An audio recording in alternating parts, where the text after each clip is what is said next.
The Galactic Council had seen many species rise to prominence across the stars, but none quite like humanity.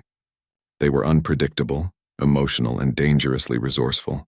Yet it wasn't a human who brought the massive station to a standstill that day. It was something far smaller. Raya stood frozen in the central plaza of Station Kepler 7, her dark eyes wide with disbelief.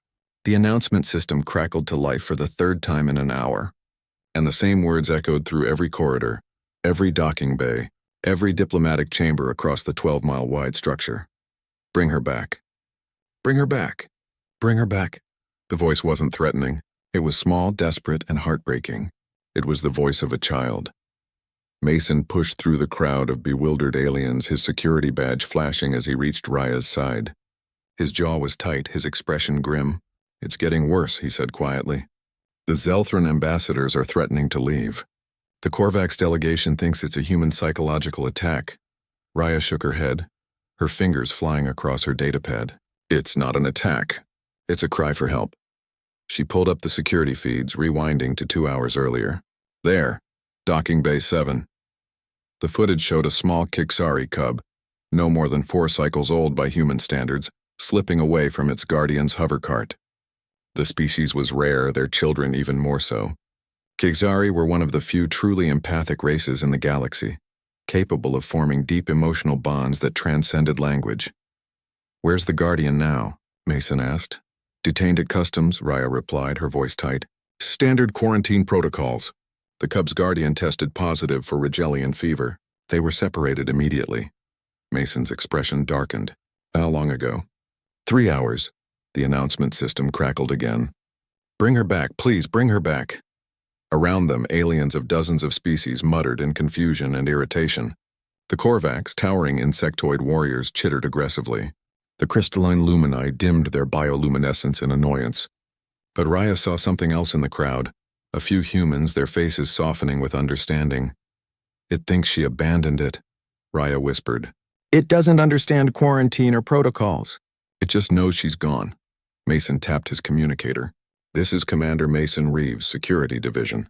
I need access to the quarantine wing. Authorization code Delta 79er.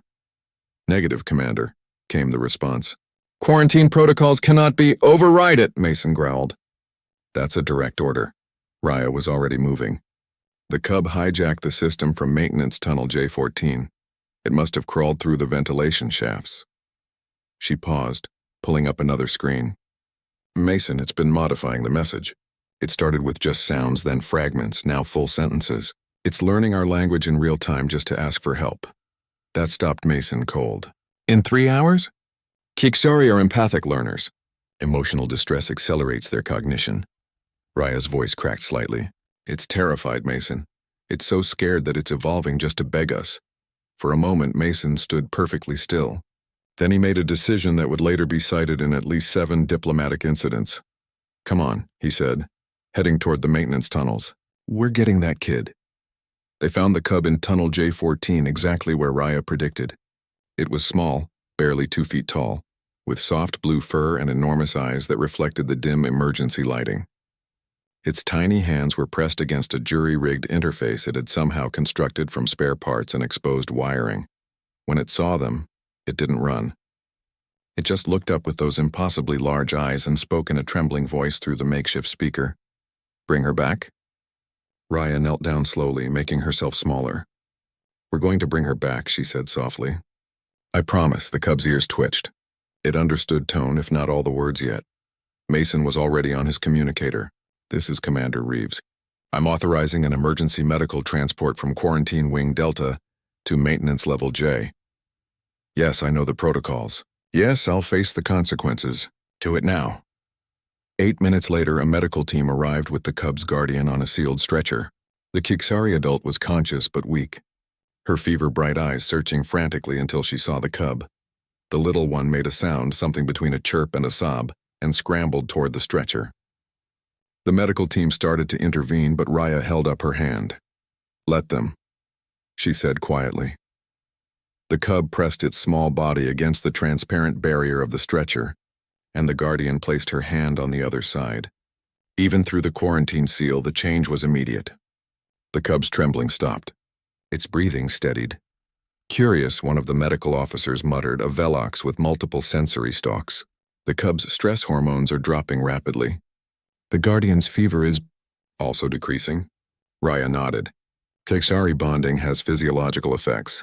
Separation causes both parties distress. Reunion can accelerate healing. Mason watched as the medical team carefully transported both Kexari to the medical wing, this time together. The announcement system had finally gone silent. "You know we're going to have to explain this to the council," he said. "I know," Raya replied, "but some rules are meant to be broken." As word spread through Station Kepler 7 about what had happened, reactions varied. The Korvax were outraged at the protocol violation. The Lumini found the entire situation inefficient. The Zelthran were simply confused, but the humans understood. Every single one of them. Because humanity had learned long ago that sometimes the most important thing wasn't following procedure or maintaining order. Sometimes the most important thing was recognizing when someone small and powerless was asking for help, and doing whatever it took to answer that call. The next day, the Galactic Council convened an emergency session to discuss the incident. Mason and Raya stood before them, ready to face censure or worse. Instead, the Shiksari ambassador stood, a rare occurrence, and spoke in her melodic voice. "The humans broke your rules to honor something greater, compassion. They heard a child's cry and responded not with protocol but with heart. Is this not what civilization should aspire to?" The vote was close, but ultimately no charges were filed. The quarantine protocols were amended to include provisions for empathically bonded species. And somewhere in the medical wing, a small cub slept peacefully, her guardian's hand finally within reach. Humans, the galaxy was learning, didn't always follow the rules, but when they broke them, they did so for the right reasons.